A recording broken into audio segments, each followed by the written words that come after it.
말씀의 제목은 무엇을 두려워합니까? 무엇을 두려워합니까? 라는 제목으로 말씀 나누도록 하겠습니다. 어제 우리 새벽 말씀을 통해서 이 아나니아와 삽비라가 거짓으로 성령님을 속이게 되는 사건을 맞이하게 되었습니다. 그리고 하나님의 심판을 받는 사건이었죠. 초대교회를 만들어 가시는 우리 성령님의 사역 가운데 아주 큰 본보기가 되는 사건이었습니다. 그런데 그 사건 이후에 사람들이 공포감에 질려서 이 교회를 세우는 것에 두려워 빠지게 된 것이 아니라 오히려 오늘 말씀에 보면 신기하게도 믿는 사람들이 더하여지게 됨을 우리가 보게 된다는 것입니다. 심지어 베드로의 그림자라도 더하면 나을까 하여 쫓아오는 이들까지도 있었다고 말을 하고 있죠. 이와 같은 일이 일어날 수 있었던 배경에는요, 오늘 말씀과 어제 말씀 사이에 놓여있는 아주 중요한 말씀 한 구절이 있습니다. 바로 5장 11절의 말씀이죠. 읽겠습니다. 온 교회와 이 일을 듣는 사람들이 다 크게 두려워하니라. 아멘. 사람들 마음에 있는 두려움, 이 두려움이 이 교회를 세워감에 있어서 원동력이 되었다는 것입니다. 성경에서는요, 이 두려움에 대해서 이미 수차례 우리에게 말씀을 하고 있음을 우리는 알고 있습니다. 이 두려움이라는 단어는요, 이 포보스라는 원어의 말을 가집니다. 이것은 영어로 말하면요, 어떤 공포증을 말할 때, 이 포비아라고 하죠. 이 포비아에 대한 원어의 이 포보스라는 단어이죠. 근데 이 두려움이라는 단어, 이 포보스라는 단어의 실제 의미는요, 두려움이라는 그 뜻을 가지고 있기도 하지만 경외함이라는 뜻을 가지고 있다고 합니다. 그러니까 이 두려움에는 그냥 공포심, 그건 두려운 마음뿐만이 아니라 이 경외함을 두 가지의 뜻을 가지고 있는 것이죠. 그렇습니다. 우리가 하나님을 두려워한다고 말할 때는요, 이 두 가지 의미를 모두 다 가지고 있는 것입니다. 우리의 죄악이 심판받을 것을 두려워하는 마음, 바로 그 공포심의 마음이죠. 그 마음이 결국 우리를 죄로부터 멀리 떨어놓기 때문에 이 공포심 역시 우리가 가져야 되는 마음입니다. 그런데요, 우리가 이 공포심만으로는요, 신앙의 기쁨이나 행복을 누릴 수 없다는 것이죠. 만약 어떤 아이가 부모로부터 잘잘못만 따지게 되고 엄하게 자라기만 했다면 어떻게 그 자녀가 삶의 기쁨을 누리며 살아갈 수 있겠습니까? 즉 우리는 공포심이 아니라 또 다른 두려움, 경외라는 마음도 우리가 품을 줄 알아야 된다는 것입니다. 경외란 무엇입니까? 자신의 한계를 느끼고 자신보다 강하고 능력이 있는 존재를 인정하고 존경하는 마음을 말합니다. 다시 말하면 공포심은 무섭고 하나님을 두려워하는 마음에서 비롯된 것이라면 경외는 무엇입니까? 나의 한계를 깨닫고 하나님을 향한 자발적인 마음이라는 것입니다. 하나님을 향한 존중의 마음이 바로 경외라는 것입니다. 우리 그리스도인들에게는요, 이 두 가지 두려움을 가질 때 올바른 신앙인으로서 살아갈 수 있음을 우리가 기억해야 됩니다. 오늘 말씀으로 돌아옵니다.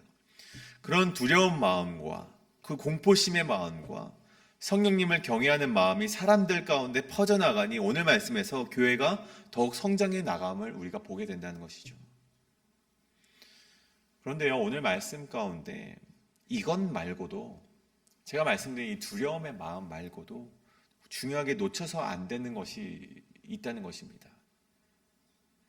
그렇다면 우리가 놓쳐서 안 되는 것은 무엇인가 하니 그 두려움과 경외함의 대상이 누가 되어야 되는가? 우리가 이것을 알지만 놓치고 있는 이것을 가장 중요하게 여겨야 된다는 것이죠. 여러분, 세상 사람들이 두려워하는 것이 무엇입니까? 실제로 우리가 두려워하고 있는 것이 무엇입니까? 우리의 삶의 주인 되는 것들을 무서워합니다. 성경적으로 말하자면 우리의 우상들을 무서워한다는 것이죠. 우리의 삶을 쥐락펴락할 수 있는 것 같은 사람들, 자산들, 상황들을 우리는 두려워한다는 것입니다. 그러한 것들이 우리의 삶을 이루는 주요한 근간이라고 생각하기 때문이죠. 그 근간이 없어지면 우리는요, 우리 자신도 무너질 거라고 생각을 하곤 합니다. 우리는 이 삶 속에서 우리의 삶이 부정당하는 느낌을 우리는 두려워하기 때문입니다. 한 신학자는요, 그러한 것들을 가리켜서 흔들리는 터전이라고 표현을 합니다. 인간은 누구든 이 흔들리는 터전 속에서 살아간다는 것이죠. 그렇기 때문에 무엇인가 의지하며 살아가는 그런 죄된 습성을 가진 것이 바로 인간이라는 사실입니다. 그런데 성경에서는요, 우리가 그런 흔들리는 터전 속을 살아가는데, 우리가 누군가를 끊임없이 의지하며 살아가는데, 그렇게 흔들리는 터전 속에서도 흔들리지 않을 수 있는 한 가지 비법이 있음을 이야기하고 있습니다. 무엇입니까? 우리가 진짜로 두려워해야 될 대상을 두려워하면 된다는 것입니다. 다시 한번요. 우리가 우상을 두려워하는 것이 아니라 진짜로 두려워해야 될 대상을 두려워하면은 우리가 이 흔들리는 터전 속에서도 흔들리지 않고 살아갈 수 있다고 말하고 있다는 사실입니다. 그렇다면 오늘 말씀 가운데 우리는 진짜 두려워해야 될 대상, 물론 우리 성도님들께서 이미 정답을 다 알고 계시리라 믿습니다. 그렇게 정답을 알고 계시지만 오늘 말씀 가운데 다시 한번 되짚어 보면서 이 시간 우리가 이 새벽 결단하는 시간이 되시길 간절히 축복합니다. 그렇다면 첫 번째로 우리는 무엇을 두려워해야 합니까? 우리는 하나님, 곧 하나님의 영, 성령님을 두려워해야 된다는 것입니다. 오늘 어제 말씀이죠. 아나니아와 삽비아를 통하여서 사람들은요, 성령님을 속여서도 안 되는 것을 배웠고, 성령님을 통해 보여지는 표적과 기사를 보며 성령님의 능력을 인정하게 되었다는 것입니다. 경외하게 되었다는 것이죠. 여기에는요, 공포의 두려움과 경외의 두려움 두 가지 모두가 내포되어 있음을 우리가 알아야 됩니다.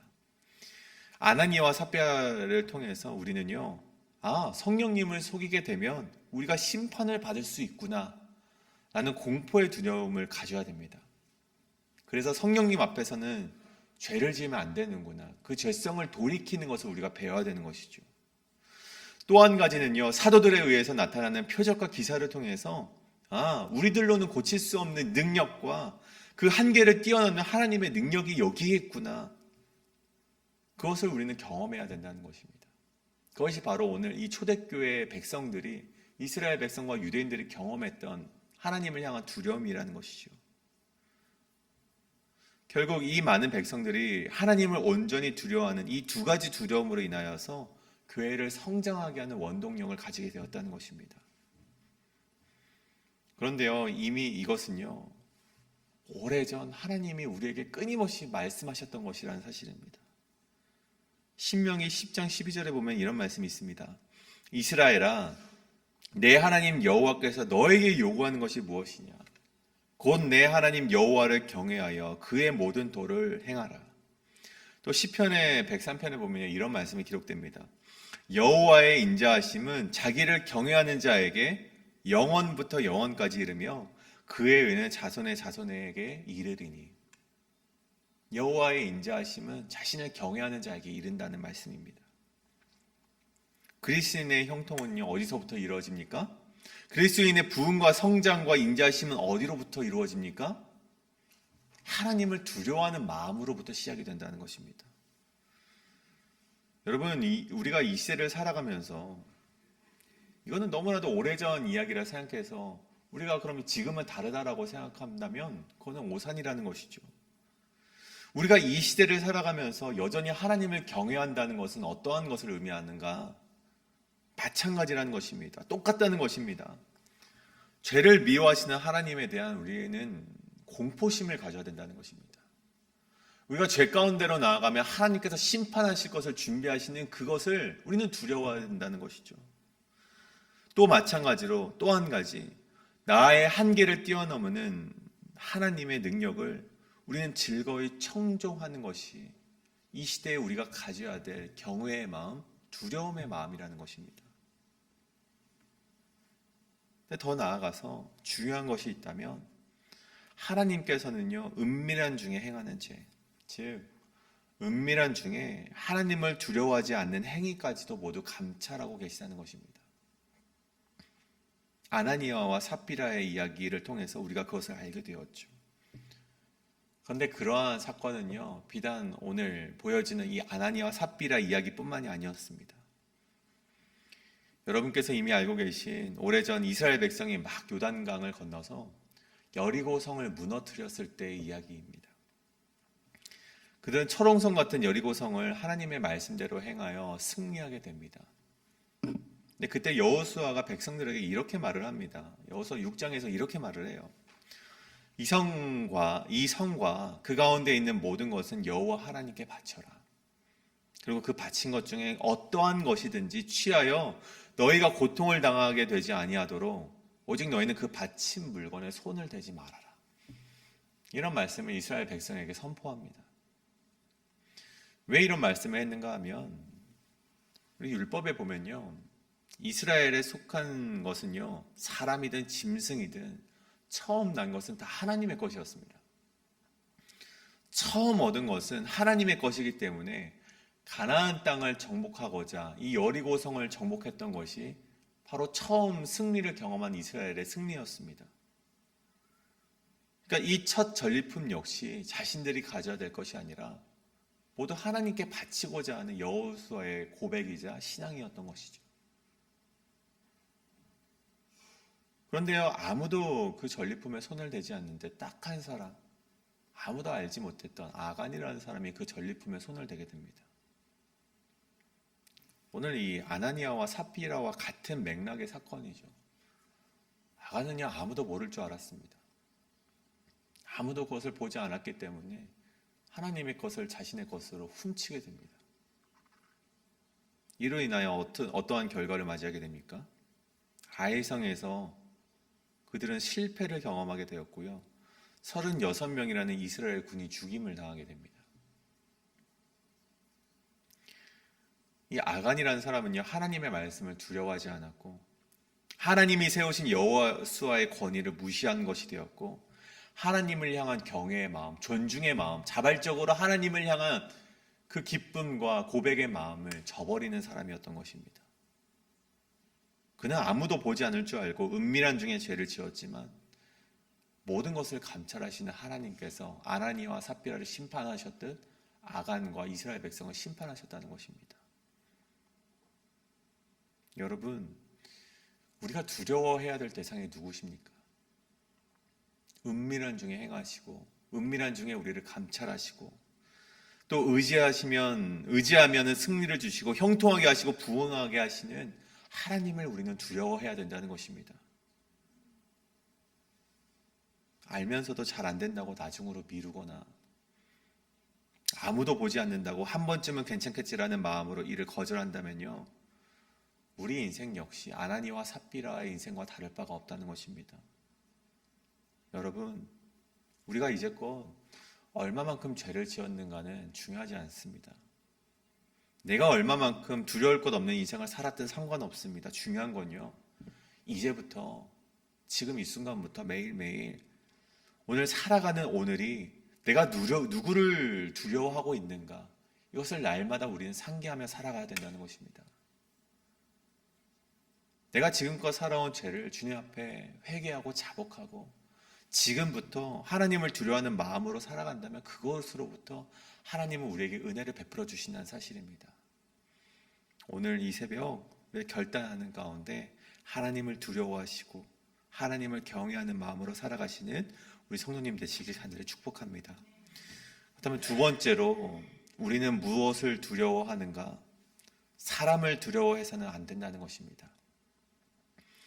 오늘 사도들과 백성들은요, 그런 하나님을 두려워하고요, 경외하는 마음을 가져서 승승장구하는 모습을 보이게 되지만 그와 대적하는 대제사장과 사두개인을 보면 그렇지 않음을 우리가 보게 됩니다. 오늘 말씀에서 그들은 이름만 하나님의 사람이었음이 탄론하고 있는 그런 것을 우리가 보게 된다는 것이죠. 여러분, 사두개인이 누구입니까? 이 다윗이 왕으로 있던 시절 대제사장 사독의 후예들을 가리켜서 이 바로 사두개인이라고 말을 합니다. 심지어 이들은요, 로마로부터 이스라엘의 자치권을 위임받은 자들이었습니다. 유대인들 중에서도 엘리트 집단이었죠. 그런데요, 이들이 하나님의 말씀을 전하는 사도들을 감옥에 가둬놓습니다. 참 아이러니한 말씀입니다. 하나님의 말씀을 가르치는 자들이, 하나님의 말씀을 대언하는 그 사도의 후예들이 하나님의 말씀을 전하는 자들을 감옥에 가둬놓았다는 것이죠. 여러분, 여기서 우리는 한 가지 알 수 있는 사실이 있죠. 하나님을 믿는 사람이라 할지라도 모두가 하나님을 경외하는 것은 아니다. 우리가 이것을 여기서 알 수가 있습니다. 이후 성령님께서는요, 감옥문을 여시고 사도들에게 밖으로 나가서 생명의 말씀을 끊임없이 전하라라고 명령하십니다. 사도들이 나가서 하나님의 말씀을 가르치죠. 근데 이때 제사장 집단과 사두개인 성전 관리인들이 굉장히 당황을 합니다. 근데 그 당황함에도 불구하고 그들은 이내 곧 사도들을 또다시 잡아오게 됩니다. 26절에 기록되기 성전 맡은 자가 부하들과 같이 가서 그들을 잡아왔으나 강제로 못함은 백성들이 돌로 칠까 두려워함이더라. 그들을 잡아오긴 했는데요, 그들에게 어찌하지 못함은 오늘 말씀이 기록되기 백성들이 돌로 칠까 두려워함이더라 라고 기록이 되어 있습니다. 이 말씀이 무엇입니까? 대제사장들과 성전 관리인들과 사두개인이 두려워하고 있는 실체가 누구인지를 밝혀지고 있는 장면입니다. 그들이 누구를 두려워하고 있습니까? 그들은요, 백성들의 원성과 백성들의 저항을 두려워하고 있음이 이 말씀 속에서 밝혀졌다는 것입니다. 예수님께서 마태복음 10장에서 제자들에게 이렇게 말씀을 하세요. 몸은 죽여도 영혼은 능히 죽이지 못하는 자들을 두려워하지 말고 너희는 오직 몸과 영혼을 능히 지옥에 멸하실 수 있는 이를 두려워하라. 이것을 쉽게 말하면 무슨 말씀입니까? 사람을 두려워하지 말고 하나님을 두려워하라는 말씀이죠. 여러분, 이것이 바로 사도들과 이 당시 엘리트 집단이라고 여겨지는 유대인 집단의 차이였다는 것입니다. 저들이 두려워하는 것은 무엇이었습니까? 저들은 육신의 것을 두려워하였습니다. 사도들은 무엇을 두려워하였습니까? 하나님만을 두려워하였습니다. 저들은 자신의 것을 잃을까 두려워하였습니다. 하지만 사도들은요, 하나님을 두려워하였다는 것입니다. 저들은요, 민중의 저항들, 만들어 놓은 시스템이 붕괴될까 두려워하였고, 사도들은 오직 하나님만을 두려워하였다는 것입니다. 그 결과가 어떻게 됩니까? 사도들의 고난이 씨앗이 되어 교회라는 공동체의 열매를 맺게 되었다는 것입니다. 사랑하는 성도님, 오늘 말씀을 듣고 모든 것을 끊고 하나님만을 경외하는 삶을 살아낼 수 있는 그리스도인이 얼마나 될 수 있겠습니까? 누구나 마음먹은 대로 베드로와 같이 요한과 같은 사람이 될 수 있다면 우리 이 땅의 이 사회가 왜 병들게 되었을까요? 우리가 하나님의 말씀을 듣고 모든 것을 끊고 하나님을 두려워하는 것이 그렇게 어렵다는 것입니다. 하나님의 사람이라고 불리우는 그 유대인들조차 하나님을 경외하지 못하는 것이 바로 이렇게 어려운, 하나님을 경외하는 것이 그렇게나 어렵다는 것입니다. 그런데요, 우리가 마냥 어렵다고 생각하면요, 결코 하나님을 경외할 수 없습니다. 여전히 우리의 삶 가운데 있는 나의 우상들을 두려워할 뿐입니다. 하지만요, 하나님을 두려워하는 것만큼 또 쉬운 것도 없다는 것입니다. 우리의 생각을 고쳐먹으면, 우리의 생각을 달리 생각한다면요, 하나님을 두려워하는 것만큼 쉬운 것도 없다는 것입니다. 그렇다면 그 하나님을 두려워하는 것의 시작이 무엇입니까? 그렇게 쉽다고 말하는 하나님을 경외함에 있어서 첫 시작은 무엇입니까? 그것은 바로 성령님의 내주하심, 성령님께서 우리 안에 주인이 되심을 우리는 사모하며 나아갈 때 우리는 하나님을 두려워할 수 있다는 것입니다. 성령님을 어떻게 내 안으로 모실 수 있습니까? 끊임없이 말씀드리는 것이 있습니다. 사도행전 2장 38절의 말씀입니다. 너희가 회개하고 각각 예수 그리스도의 이름으로 세례를 받고 죄사함을 받으라. 그리하면 성령의 선물을 받으리라. 다시 한번요. 너희가 회개하라. 너희가 돌이키면 각각 예수 그리스도의 이름으로 세례를 받고 죄사함을 받을 수 있다. 그리하면 성령의 선물을 너희가 받으리라. 이것이 우리에게 말씀하시는 하나님의 말씀이라는 사실입니다. 가장 먼저 우리가 하나님을 두려워할 수 있는 삶을 나아갈 수 있는 것은요, 우리의 삶을 돌이키는 것으로부터 시작된다는 것입니다. 하나님 앞에 죄가 되는 것이 있다면 아무리 나의 삶의 원천이 되는 것이라 해도 끊어내시면 됩니다. 하나님 앞에 죄가 되는 것이라면 내가 즐겨하는 것이라도 끊어내시면 됩니다. 하나님 앞에 죄가 되는 것이라면 그 모임에 가야지 내가 생존할 수 있다 하더라도 그 모임에 가지 않는 것으로부터 시작이 된다는 것입니다. 여러분, 우리의 그 작은 노력이, 그런 작은 돌이킴이 성령님을 우리 안에 내주할 수 있게 하는 유일한 방법이라는 것입니다. 사랑하는 여러분, 저와 우리 성도님들께서 그러한 돌이킴이, 그러한 회개가 가득하시기를 간절히 축복합니다. 그때 우리가 하나님을 비로소 두려워할 수 있다는 것입니다. 그리고 두려워할 때 우리 교회가 성장하게 되고 부흥하게 되고 여러분의 인생 가운데 하나님의 놀라운 역사가 임할 줄 믿으시길 바랍니다. 그러한 인생 되실 수 있기를, 그러한 결단이 오늘 이 자리에서 있을 수 있으시길 간절히 축복합니다. 우리 이 시간 함께 그러한 마음으로 기도하기를 바랍니다. 우리 이 시간 기도하실 때 하나님, 내가 오직 하나님만을 두려워하는 인생 되기를 원합니다. 그러하기 위하여서 이 시간 내가 하나님을 향하지 못하는 마음이 있다면 돌이키게 하시고 회개하게 하시고 예수 그리스도의 이름으로 말미암아 죄사함을 받는 시간 되게 하여 주시옵소서. 그러함으로 말미암아 성령님을 내 삶 속에 내주하고 우리 성령님을 내 삶의 주인으로 모시고 우리가 이 땅을 살아갈 수 있도록 인도하여 주시옵소서라고 함께 기도하며 나아가시겠습니다. 기도합니다.